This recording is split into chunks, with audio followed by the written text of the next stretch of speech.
Hi friends, నేను ఈరోజు దానిమ్మకాయ juice చేస్తున్నాను. ఇందుకు గాను 4 ప్రోమోగ్రానైట్స్ తీసుకొని కట్ చేసి పెట్టుకున్నాను. ఇప్పుడు జ్యూస్ జార్ తీసుకున్నాను. ఇందులోకి దానిమ్మకాయలు వేసుకుందాము.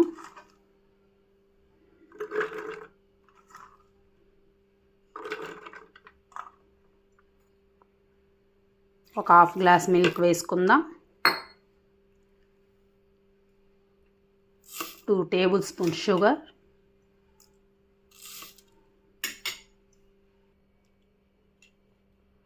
ఒక స్పూన్ ఐస్ వేసుకుందాము.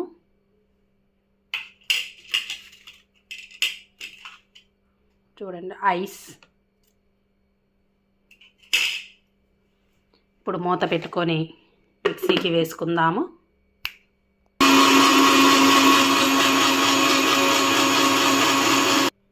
ఒకసారి మూత తీసి చూసుకుందాము.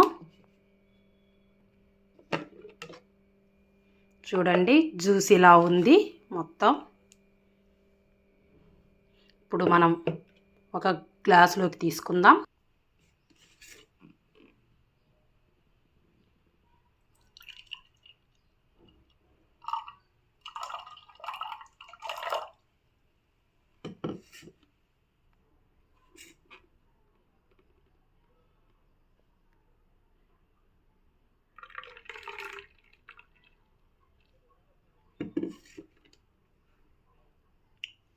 ఎంతో టేస్టీగా ఉండే దానిమ్మకాయ అండ్ ప్రోమోగ్రానైట్ జ్యూస్ రెడీ అయిపోయింది. నా వీడియో కానీ మీకు నచ్చినట్లయితే please like, share, subscribe. Thank you friends. Bye bye.